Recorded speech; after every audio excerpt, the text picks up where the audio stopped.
बिस्मिल्लाहिर्रहमानिर्रहीम। अस्सलाम वालेकुम दोस्तों, मैं हूं दिल शौकत और आप देख रहे हैं कुक विद अदील। दोस्तों, उम्मीद करता हूं आप और आपकी फैमिली खैरियत से होंगे। अल्लाह आपको हमेशा खुश रखे, आबाद रखे। आज मैं अपनी प्यारी प्यारी सी यूट्यूब फैमिली के लिए बहुत ही शानदार किस्म के आलू बुखारे की खट्टी मीठी सी चटनी की रेसिपी लेके आया हूँ। ऐसे स्पाइसेस हमने इसमें ऐड करने, यकीन करें, जो इसके टेस्ट को चार चांद लगा देंगे। और आज की रेसिपी की सबसे बड़ी ख़ास बात ये कि मैं 1 किलो की रेसिपी बनाने जा रहा हूँ। अगर आपको दिक्कत होती है 1 किलो बनाने में, तो आज की रेसिपी देख लेने के बाद आप चटनी के मास्टर बन जाएंगे। मेहमानों को खिलाएं, दोस्तों को खिलाएं या घर के किसी भी मेंबर को खिलाएंगे, वो आपकी तारीफ़ें किए बिना रह ही नहीं सकेगा। बहुत ही शानदार किस्म की, कमाल किस्म की रेसिपी है। ये देख लेने के बाद आपको कोई और वीडियो देखने की ज़रूरत नहीं पड़ेगी। तो चलिए चलते हैं, मज़ेदार सी चटनी को बनाने का तरीका क्या है सारा आपके साथ शेयर करते हैं। तो ध्यान से देखिएगा। बिस्मिल्लाहिर्रहमानिर्रहीम। दोस्तों, यहाँ पे हमने 1 किलो आलू बुखारा लिया है और इसकी प्राइस जो मुझे मिली है वो 1000 रुपये किलो है। ठीक है, ये आपको हकीम पंसारी की दुकान से मिल जाएगा, लेकिन आपने कोशिश करनी है कि इस तरह का खूबसूरत सा आपने लेना है। ठीक है, ये जूम करके आपको दिखा रहा हूँ। जिसका कलर होता है डार्क सा, वो आपने हरगिज़ नहीं लेना। ठीक है, इस तरह का अगर खूबसूरत सा मिलेगा तो इसकी जो प्राइस है वो 1000 रुपये किलो है, जो कि आपको पहले भी बता चुका हूँ। ये मैंने घर के लिए नहीं बनानी, ये मुझे समझ लें कि किसी ने ऑर्डर दिया है, लेकिन पूरे पैसों में बना के देने जा रहा हूँ, क्योंकि कुछ मोहब्बत वाले, प्यार वाले जीव भी होते हैं, तो ये समझ लें कि उनके लिए। ठीक है, अच्छा, यहाँ पे कढ़ाई धो के हमने चूल्हे पे चढ़ा दी है अच्छी तरह से, और 5 गिलास हमने इसमें पानी के ऐड कर देने हैं। जब तक इसमें बॉयल ना आ जाए हमने इसमें कोई चीज़ ऐड नहीं करनी। तो बॉयल जल्दी से इसमें आ जाए, इसलिए हमने कवर करके इसको रख देना है, ताकि 2 से 3 मिनट के अंदर अंदर इसमें जल्दी से बॉयल आ जाए। फ्लेम को आपने मीडियम टू हाई ही रखना है। ठीक है, चलें, अच्छी तरह से इसमें बॉयल आ चुका है। अब हमने जी ये जो आलू बुखारा है ना, ये 1 किलो पूरे का पूरा इसमें ऐड कर देना है। ठीक है, अगर इसमें से आप डंडी थोड़ी सी मारना चाहें या 1-2 वैसे खटास के लिए खाना चाहें, मुंह में ज़रा टेस्ट अच्छा सा लाना चाहें, तो आप चेक कर सकते हैं, कोई ऐसा मसला नहीं है। ठीक है, चले, अब सारे का सारा ऐड कर देने के बाद हमने जो है इसको अच्छी तरह से मिक्स कर देना है। ये मीठा होता है और आपस में ये स्टिकी सा होगा, तो ये आपस में जुड़ा जुड़ा सा होगा। तो आपने जो है किसी भी चीज़ की मदद से, स्पैचुला या कोई भी चम्मच ले लें, जिस तरह से मैं इसको अलग अलग कर रहा हूँ ना, आपने इसको अलग अलग गर्म पानी में यहाँ पे लाजमी करना है, ताकि ये सारी चीज़ें जो है, ये सारे इसके जो पीसीज हैं ना, ये अच्छे से बॉयल हों, अच्छे से पकें और अच्छे से चटनी जो है हमारी रेडी हो। अगर मैं आपस में जुड़े से रह गए तो फिर आपको दिक्कत करेंगे। ठीक है, वैसे ही जैसे जैसे गर्म होता जाएगा पानी, ये खुद ब खुद ही अलग हो जाएंगे, लेकिन आपने कोशिश करनी है कि जल्दी से काम को तमाम करें, तो इसके लिए आपने ये काम लाजमी करना है। चले, अब इसके बाद करना है ये कि कोई भी गैर ज़रूरी चीज़ आपको नज़र आए तो वो आपने उठा के बाहर फेंक देनी है, जिस तरह से मैंने 1-2 फेंकी है। इसको कवर करके हमने पकाना है तकरीबन 8 से 10 मिनट के लिए, ताकि ये थोड़ा सा नरम हो जाए। तो 8 से 10 मिनट के बाद अल्हम्दुलिल्लाह काफ़ी हद तक नरम हो चुका है। वैसे ये होता तो नरम सा ही है, लेकिन फिर भी पकते हुए टाइम ले जाता है। हर चीज़ का कोई ना कोई टाइम होता है, तो इसके पकने का भी कुछ ना कुछ टाइम है। ठीक है, अच्छा, इसको जूं पकाते जाएंगे, ये खूबसूरत सी मज़ेदार सी बनना जो है स्टार्ट हो जाएगी। अब कौन सी चीज़ कितनी मिकदार में हमने इसमें ऐड करनी है, ये आपने ध्यान से देखना है। यहाँ पे जो है हमने 1 किलो लिया है आलू बुखारा, तो इसमें चीनी भी 1 किलो ही जाएगी। ठीक है, ये देखें, मैं इसी तरह से शॉप से लेके आया हूँ, डायरेक्टली इसमें ऐड कर दूंगा। अगर आपको अल्लाह ना करे शुगर है, तो फिर आप जो है इसमें चीनी ये जो शुगर है ये कम ऐड कीजिएगा। ठीक है, डेफिनेटली आप जो है इसमें कम ऐड करेंगे। अब चीनी इसके पैंदे में ना बैठे, आपने जो है इसको अच्छी तरह से हिलाना स्टार्ट कर देना है, इस तरह से, ताकि चीनी जो है इस गर्म पानी के अंदर जल्दी से हल हो जाए, पैंदे में ना बैठे, और काम जो है जल्दी से स्टार्ट हो जाए।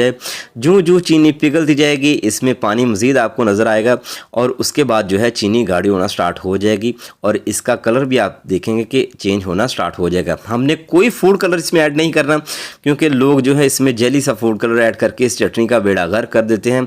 कम से कम मुझे तो अच्छा नहीं लगता, लेकिन आपको अच्छा लगता है तो आप ऐड कर सकते हैं, क्योंकि हर बंदे की, हर शख्स की, हर आदमी की अपनी मर्जी होती है। ठीक है, तो चलिए 5 से 7 मिनट पका लेने के बाद इसका आप लेवल देखें कि ये जो पकती जाएगी, ये गाढ़ी होती जाएगी और इसका लेवल भी कम होता जाएगा। तो कुछ मसाले हमने यहाँ पे ऐड करने हैं, इसको गाढ़ा होने से पहले ही आपने ऐड कर देना है। थोड़ा सा नमक जाएगा, ½ टीस्पून के करीब, जो आम हम घरों में नमक यूज़ करते हैं वो आपने इसमें ऐड करना है, और ½ टीस्पून के करीब ही हमने काला नमक इसके टेस्ट को स्टेबल करने के लिए इसमें ऐड कर देना है। ठीक है, सो ये दोनों नमक आपने लाजमी ऐड करने हैं, इससे बहुत अच्छा टेस्ट आएगा। 1 टीस्पून के करीब हमने लाल मिर्च का पाउडर इसमें ऐड कर देना है और साथ में जो हमने इसमें ऐड करनी है हाफ टी स्पून से थोड़ी सी कम ही ऐड कीजिएगा। आप चाहें तो स्किप भी कर सकते हैं, लेकिन मैं आपको सजेशन दूंगा कि आप लाजमी ऐड कीजिएगा। काली मिर्च का पाउडर मैंने ऐड किया है, इससे भी जो है टेस्ट बहुत बढ़ जाता है। 1 टीस्पून से थोड़ा सा कम हमने इसमें रोस्टेड ज़ीरा पाउडर ऐड कर देना है, जो कि इसके टेस्ट को 4 चांद लगा देगा। और साथ में हमने जो है 2 दालचीनी के टुकड़े इस तरह से ऐड कर देने हैं, जो कि 1-1 इंची के बराबर है। ठीक है, दो ही ऐड कीजिएगा, 3 या 4 ऐड करने की कोशिश मत कीजिएगा, वरना इन्हीं चीज़ों का टेस्ट आएगा, आपका टेस्ट जो है खो जाएगा आपने जो चटनी बनानी है। ठीक है, चलें अब हमने यहाँ पे एंड में ना इसमें सूंठ का पाउडर या खुश्क अदरक का पाउडर जिसे कहा जाता है वो ऐड कर देना है और हाफ टी स्पून के करीब ही ऐड करना है। जितने मसाले आपको जितनी मिकदार में बताई गई है आपने इतने ही ऐड करने हैं। बस इस चटनी के टेस्ट को सहारा देने के लिए इतने से मसाले हमने ऐड करने हैं और काफ़ी हैं। ठीक है, क्योंकि आलू बुखारे की चटनी है तो आलू बुखारे की पहचान आपने गायब नहीं करनी। चलें सारे मसाले अच्छी तरह से मिक्स कर देंगे ताकि ये अच्छी से पकना स्टार्ट हो जाए और किसी भी मसाले की इसमें गुठली ना बने। 5 से 7 मिनट मज़ीद पकाएंगे तो इसका लेवल आपको मज़ीद कम होता हुआ दिखाई देगा और ये जो है गाढ़ी होती जाएगी और इसकी खुशबू बहुत ज़बरदस्त किस्म की आएगी। जो इस चटनी को पसंद करते हैं उनके लिए ये मेरा गिफ्ट है और जो नहीं पसंद करते वो एक बार बना के खाइएगा, आपको इंशाल्लाह मज़ा आ जाएगा। तो ये देखें जी, शानदार किस्म की खुशबू जो है वो हमारे किचन से आ चुकी है। तो मज़ीद इसको पकाते जाएंगे और इसका लेवल जो है ऑटोमेटिकली डाउन होता जाएगा और इसका कलर जो है ये देखें जी, जैसे जैसे चीनी इसमें गाढ़ी हो रही है इसका कलर भी ऑटोमेटिकली चेंज हो रहा है। ठीक है, कुछ लोग इसमें ज़र्दा फूड कलर ऐड करते हैं, कुछ लोग इसमें जो है रेड फूड कलर ऐड करते हैं। अगर आप करना चाहें तो कर सकते हैं, लेकिन मुझे जो है इस तरह की चटनी अच्छी नहीं लगती। मैं जो है इसी तरह से ओरिजिनल कलर इसका पसंद करता हूँ। तो आप ओरिजिनल कलर रखना चाहते हैं तो इसमें कोई भी कलर आपने ऐड नहीं करना, ये खुद ब खुद ही खूबसूरत सा कलर लेके अपनाएगी। ठीक है, तो ये देखें इसकी शेल्फ लाइफ को बढ़ाने के लिए आपने जो है इसमें 1.5 टेबल स्पून के करीब ऐड कर देना है वाइट विनीगर यानी सिरका। अगर आपके पास ये सिरका मौजूद नहीं तो आप जो है इसमें खटास के लिए ऐड कर सकते हैं, यानी इसको लंबे अरसे के लिए स्टोर करने के लिए ऐड कर सकते हैं लेमन का जो रस होता है। ठीक है, और आपने इतनी ही मिकदार में ऐड करना है। तो ये देखें जी, अल्हम्दुलिल्लाह शानदार किस्म की चटनी जो है हमारी रेडी होने के करीब है। इसकी थिकनेस आप चेक कर सकते हैं, बहुत ही खूबसूरत कलर इसका आ चुका है और थिकनेस भी काफ़ी हद तक इसकी बन चुकी है, लेकिन हमने इसको मज़ीद पकाना है, इसकी थिकनेस थोड़ी सी हमें और चाहिए।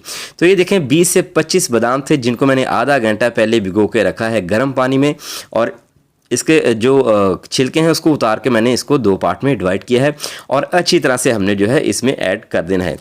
जिन्होंने चटनी बनवाई है उनकी रिक्वायरमेंट है कि हमने इसमें चारों मगज़ ऐड नहीं करने। अगर आपको पसंद है तो आप ऐड कर सकते हैं, वैसे मुझे भी अच्छे लगते हैं, लेकिन मैंने यहाँ पे ऐड नहीं किया क्योंकि बता चुका हूँ ये चटनी मेरे घर के लिए नहीं है। तो चलिए, जो भी खाएंगे अल्लाह पाक जो है उनको सेहत दे, तंदुरुस्ती दे, सारे हंसते मुस्कुराते रहें और दूसरों के लिए दुआ लाजमी किया करें। दूसरों के लिए दुआ करेंगे तो इंशाल्लाह वो आपको भी लगेगी। अच्छा, ये जो दालचीनी के जो 2 टुकड़े हैं ना, इनको आपने ढूंढ के बाहर निकालना है क्योंकि ये ज़िद करेंगे कि भाई हमें बाहर ना निकालो, लेकिन इनका असर अच्छी तरह से इसके अंदर आ चुका है। इसको आपने फट से 2 टुकड़े हमने ऐड किए थे तो दोनों को हमने निकाल बाहर फेंकना है। ठीक है, तो मज़ीद यहाँ पे पकाते जाएंगे। फ्लेम को आपने यहाँ पे मीडियम कर देना है क्योंकि ये गाढ़ी होना स्टार्ट हो चुकी है और इसको आपने जो है बहुत ज़्यादा गाढ़ा नहीं करना। ठीक है, क्योंकि ये ठंडी होने के बाद मज़ीद गाढ़ी होगी। तो इसकी थिकनेस कितनी है ये देखें, ये वाइट चम्मच से मैं आपको दिखा रहा हूँ। तो शानदार किस्म की चटनी माशाल्लाह हमारी बनके तैयार हो चुकी है। रमज़ान चल रहा है तो इस तरह से आप बना के जो है इसको रख सकते हैं फ्रिज के नीचे वाले खाने में, 1 माह भी ख़राब नहीं होगी। लेकिन एक चीज़ का आपने ख्याल रखना है दोस्तों कि इसको आपने ड्राई जो बर्तन होता है ना उसमें निकालना है। ठीक है, पानी का एक भी कतरा उसमें होगा तो ये चटनी ख़राब हो जाएगी, 1 महीना नहीं निकालेगी। चलें जी, फ्लेम को कर देंगे बंद, खूबसूरत सी प्लेट लेंगे और खूबसूरत सी चटनी जो है हमारी हमने इसमें निकाल देनी है। तो लीजिए दोस्तों, बहुत ही शानदार किस्म की हमारी जो है आलू बुखारे की चटनी बनके तैयार हो चुकी है, जिससे बनाना इंतहाई आसान है। 1 किलो की परफेक्ट रेसिपी आपके साथ शेयर की है। इसको बनाएं, खाएं, पिएं और करें इंजॉय और मुझे रखिएगा दुआ में याद। दोस्तों, आप पाकिस्तान के किस शहर या फिर दुनिया के किस कोने से मुझे देख रहे हैं मुझे लाजमी बताइएगा, लाजमी गाइड कीजिएगा ताकि हम आपका शुक्रिया अदा कर सकें। आपसे मुलाकात होगी इंशाल्लाह नेक्स्ट वीडियो में। अपना बहुत सारा ख्याल रखिएगा, मुझे दुआ में याद रखिएगा। दीजिए इजाज़त, अल्लाह हाफिज़।